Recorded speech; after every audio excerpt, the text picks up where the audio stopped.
Hey all, how's it going? Haven't done this for a while.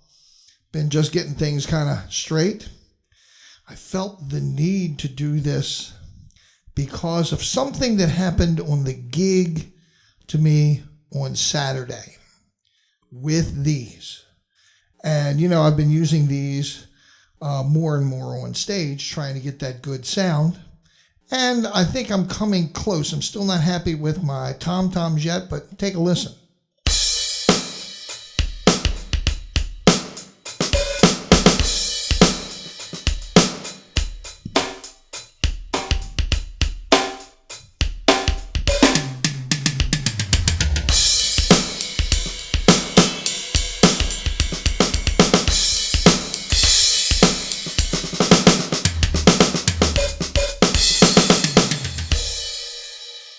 I think my cymbals are doing pretty good. My ride. And my hat. And my various snare drums. And bass drum.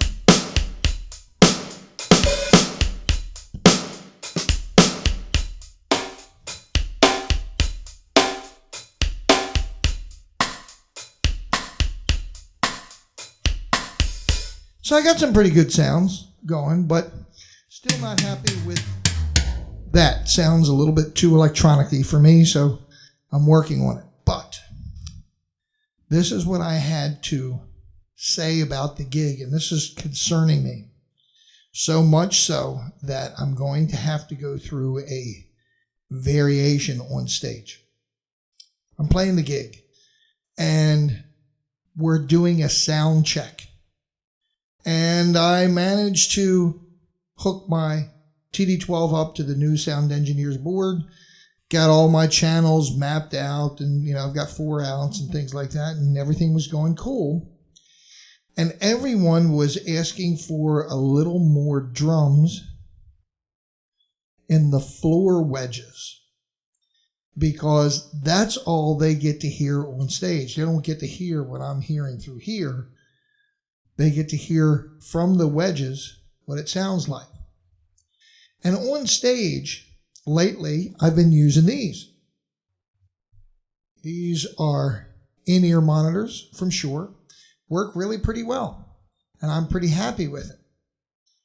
But for the first time, I started trying to listen to see what the band was doing. Not that I wasn't listening to the band before, but to the band with the electronics. I pulled one monitor out just to see what it sounded like.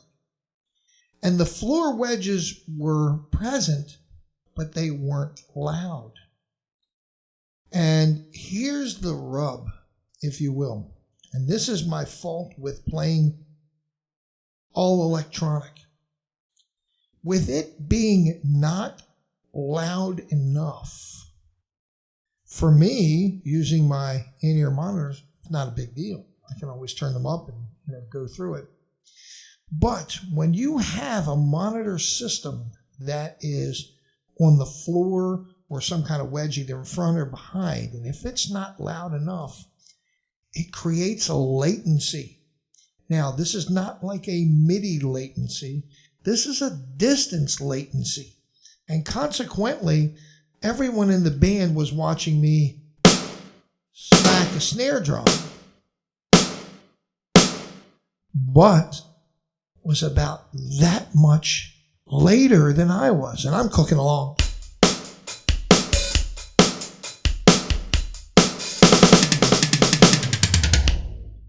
And I'm hearing everything right at the moment of attack because the modules and the pads are already hooked up together. No MIDI, no nothing. Well, it was coming out of the wedges, but it was just that little bit less because the stage volume, which was down, except for some guitar amps and things like that, everything was going through the front of the house okay, and out front, it sounded fine.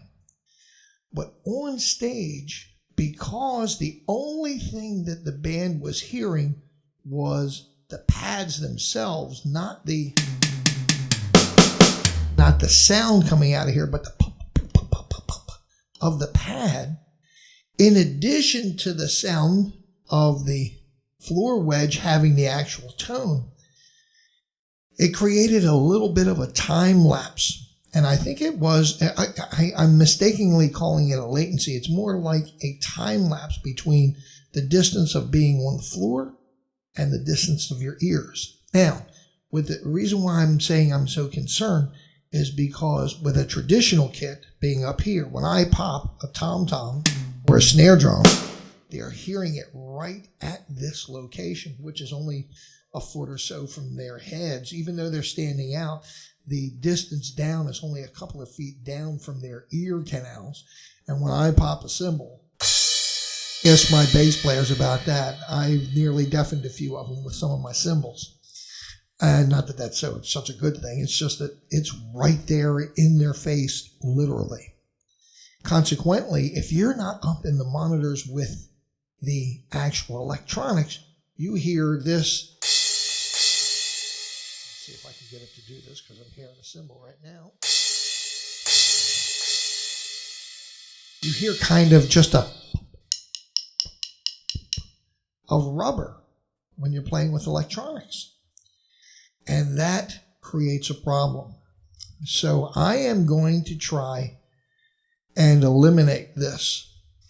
The elimination is going to come twofold. I am going to, I hate to say this, ditch, I think, the pads. Not that I don't want the electronics and that I just want the acoustics, although the way I love the way my acoustic drums sound, but I'm going to be triggering my TD12 through my acoustic set.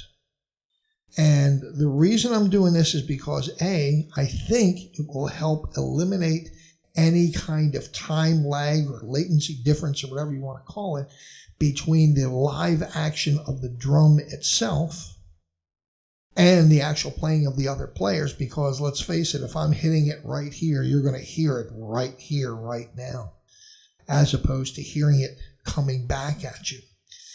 So in essence, I'm going to be playing acoustic, triggering electronic, and hopefully this will not only bring everything more in sync, it also creates an added benefit.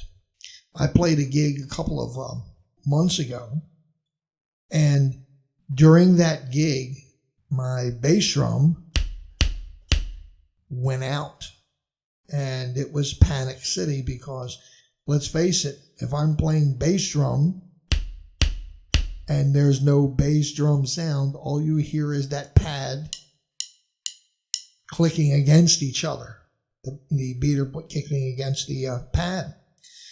Found out the hard way, as you all know, that I had some bad cables.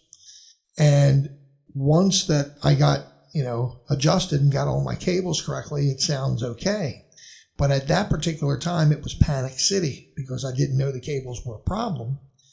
And consequently, I didn't have a secondary module on hand, as all good electronic drummers should have. I kind of left that by the wayside. So I'm thinking that now with my acoustic kit, I'm going to be using my acoustic kit, triggering my electronic kit, using my cymbals, my traditional cymbals, rather than the electronics, although I will be keeping my electronic ride because I like that electronic ride a lot. And I'm going to be using an overhead mic to capture the cymbal sound far enough away so that you won't hear the drum sound kind of leaking through, hopefully. So take this tip from me. When you're using electronics, even though you think you have all of the things right and all the components right, and you have your monitors in your ears or on the floor wedge, be very cautious of whether you have any latency occurring between your sound and the wedges or the monitors, because not for you so much, the rest of the band has to follow you. That's my tip for the day. Make sure they can follow you and not just hear the tippy-tappy-tappy of the pads that go along. Have a good day.